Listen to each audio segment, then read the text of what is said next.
GT Countdown. The top 10 first-person shooters of all time. First-person shooters are traditionally some of the best-selling games in the industry. Over the last half-decade, advancement has been slow, but that hasn't been the case in the olden days of the 90s, where finding new and interesting ways to shoot things became an art form. This GT Countdown was one of the most difficult we've ever selected. When we got the list down to the essential games, there were still 10 left to cut. Ultimately, we placed an emphasis on innovation and community, and tried to refrain from selecting multiple entries from the same series. Sorry for the tight squeeze. Number 10. Unreal Tournament. The golden age of arena deathmatch saw Quake 3 and Unreal Tournament clashing like titans. And while there's something to be said for the purity and simplicity of Quake, in our minds, Unreal Tournament was the bleeding edge. In addition to racking up kills in deathmatch with an extreme and gratifying announcer, UT featured inventive and inspired level design that had teams of players clashing to raid an underwater base or assault a moving train. Creative weapons with secondary fire modes enable deadly combos and split-second reactions. For this now nearly extinct brand of gameplay, Unreal Tournament was a king of kings. Number 9. Doom. The Wizards of id broke the mold when they put Space Marines up against zombies and demons from hell. It might have been 2.5D, but at the time, it rocked every dimension with its laundry list of awesome features, like its labyrinth-style levels, satisfying shotguns, cyber demons, nascent multiplayer, and yes, even exploding barrels.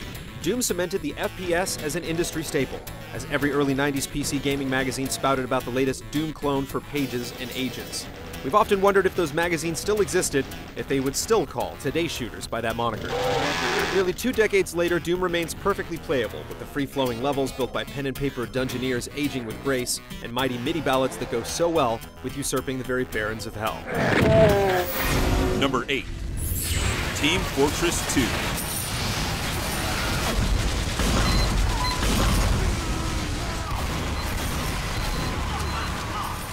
Most shooters these days incorporate some sort of class-based scheme in their multiplayer, but none are able to pull off the concept with the depth and focus of Team Fortress 2.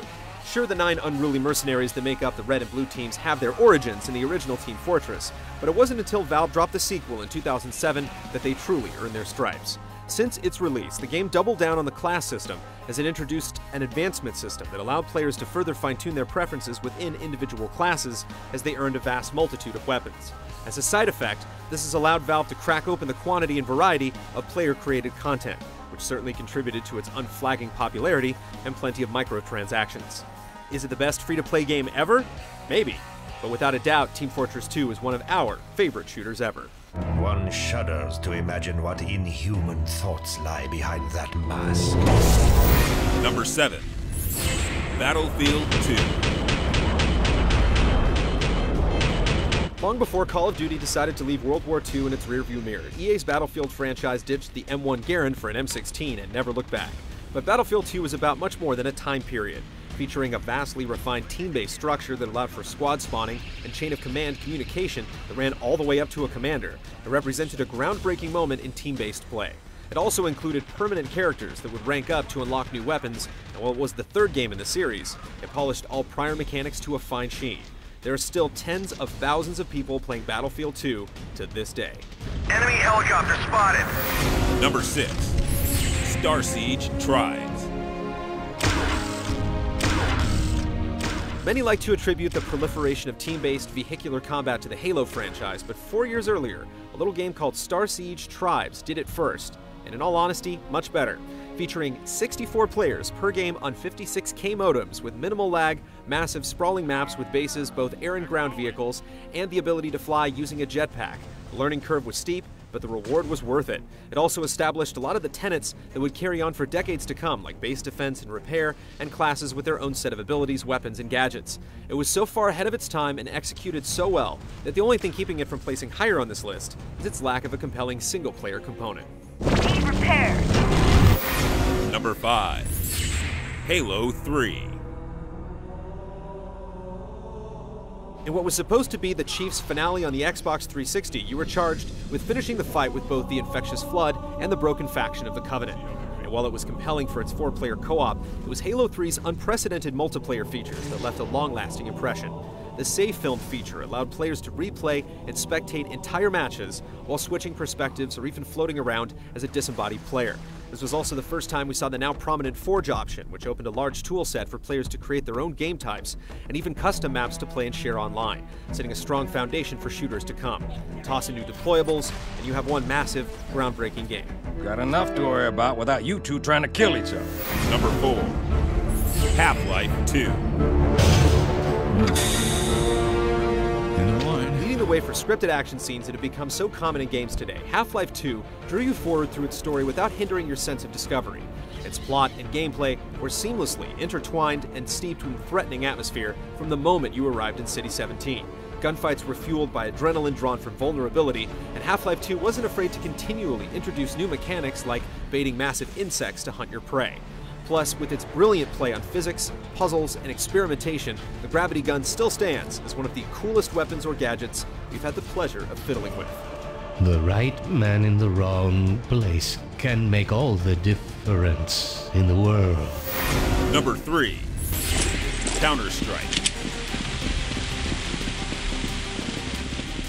At a time ruled by rocket launchers and railguns, Counter-Strike left an indelible mark on the genre by offering something that hadn't quite been seen before, a sobering dose of reality. From a demanding style of gameplay rooted in real-life weapons, spray patterns, and burst fire, to team-based objectives, customizable loadouts, and more. It not only became one of the biggest competitive games ever, but firmly established the cornerstones to the modern military shooter trends we see today. Its glory days may be long past, but its impact on the industry was far from fleeting. Not bad for a Half-Life mod. Bomb has been planted. Number 2. Call of Duty 4. Modern Warfare. With many of the elements it introduced becoming the foundation of almost all present-day shooters, there's simply no denying the impact of the original Modern Warfare. When it was released, the FPS genre was generally mired in the World War II era, but developer Infinity Ward decided it was time to bring things up to speed.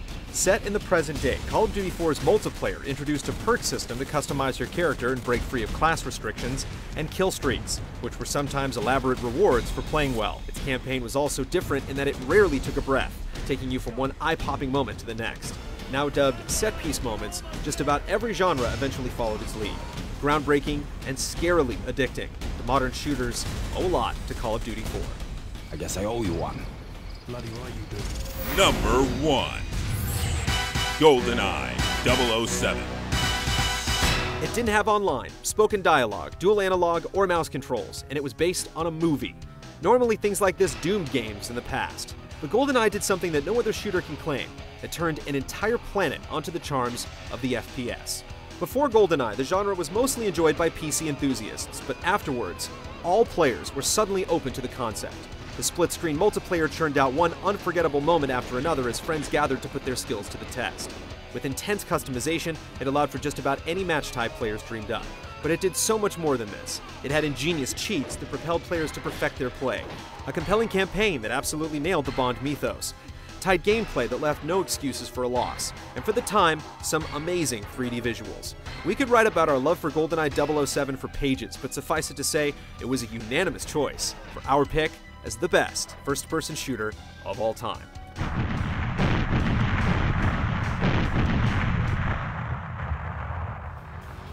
Be sure to watch the 10th anniversary of the Spike Video Game Awards live Friday, December 7th at 9 p.m. Eastern, 6 p.m. Pacific to see which shooters have ushered in the next generation of greatness.